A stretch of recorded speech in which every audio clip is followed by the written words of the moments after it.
Hello everyone, welcome to my video thesis presentation. Today I'll be walking you through my thesis, which is the Regulating Ecosystem Services of Singular Urban Trees. My name is Finn Köpf, and I work under my supervisor, Dr. Tahia de Vischer, in the UBC RISE lab.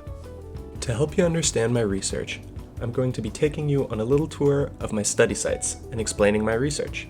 Past me will be acting as a silent tour guide today because they did not have a good field mic. Sorry about that. Present me does have a microphone, so I'll be narrating this video so that future me can watch it with all of y'all, at which point they became present me and then, Anyways, let's start by defining what I mean by single tree.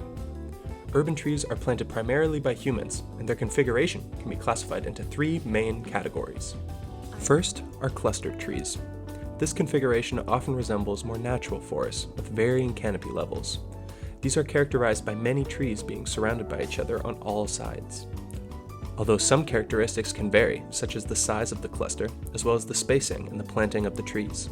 This of course all depends on the purpose of the green space. Row or laneway trees are a very common planting configuration you probably see every day. These are characterized by trees being planted along a line, facing another tree's canopy on at least one or two sides. They are most commonly found along streets and sidewalks and act as a barrier for noise and other pollution. Finally, we get to singular trees, who are the focus of my study. They are very common in the urban landscape, but remain understudied. Single trees, as the name implies, are trees without a mate. They were placed in the landscape without other trees in their immediate surroundings. This is often due to impeding human infrastructure, such as roads, walkways, or in the upcoming case, a skate park. This brings us to ecosystem services. Ecosystem services is a term used to describe the benefits that humans derive from nature.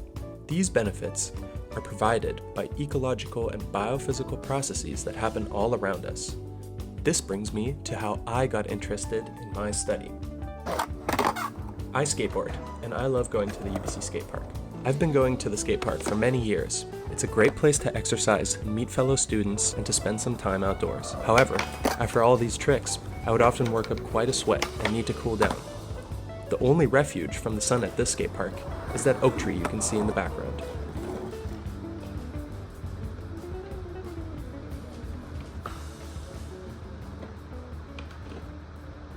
Similarly, on a day of rain, this tree is the only natural umbrella. This made me want to study the services that these singular urban trees can provide.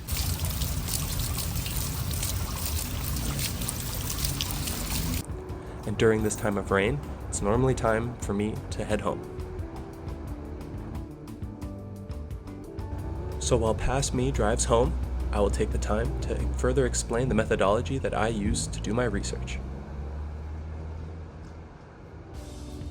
To study the regulating ecosystem services of trees, I chose singular urban trees on campus, including the skate park oak. To capture the variation of urban trees, my selection reflects changes in canopy size.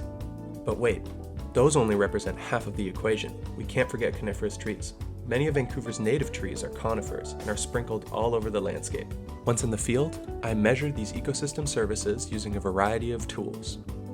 Kestrels are small weather devices that can use multiple climate metrics to measure perceived heat values. They use air temperature, relative humidity, wind direction and speed, as well as incoming solar radiation. To measure the capacity of a tree's canopy to intercept incoming rainfall, I use standard 7-inch rain gauges. These rain gauges are very common, and you might have seen them used in a garden before. The rain gauges are used to capture rain that falls through the tree's canopy. Finally, these white mushroom-looking guys, they are a Tomst TMS4 soil data logger. They're a very neat tool that uses electric pulses to measure the soil moisture of the surrounding soil. Let's just put that guy back there where he belongs. Ah, look who it is. Past me just made it home. Music licensing reimagined. With the help of some movie magic, I will be transporting you to a little miniature world to further show you how I place my sensors and conduct my methodology. As mentioned before, singular trees are very common in highly constricted landscapes, such as parking lots. This study is conducted in Vancouver, which is in the northern hemisphere.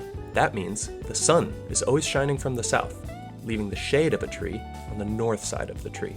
We also need to consider the sun's angle will change. To study the cooling capacity of a tree, we need to utilize two transects, one on the sun side and one on the shade side.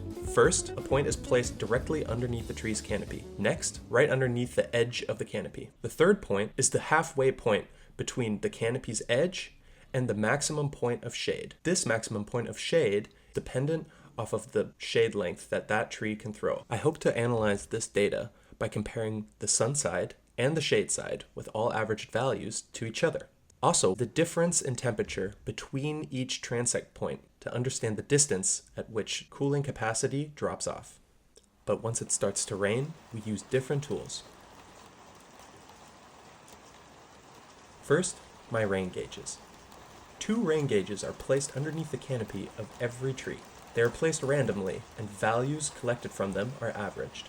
Additionally, there are a couple of control rain gauges in select areas around campus. They have no competing infrastructure and no trees that could intercept rain above them. The difference in value between these control rain gauges and the average from my tree rain gauges gives me the amount of intercepted rain in millimeters depth.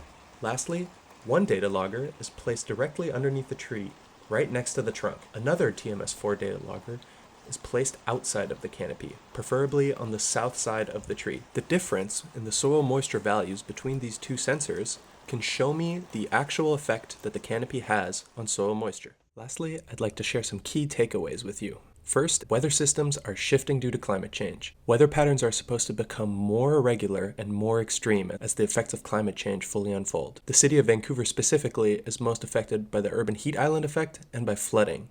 This could be seen in 2021 with the summer heat dome and the fall floods. Additionally, singular trees are completely understudied in their role in providing ecosystem services to urban inhabitants. And lastly, heat and runoff mitigation services are rarely studied together. And thank you for watching. I hope you had a good time, and that's all, folks.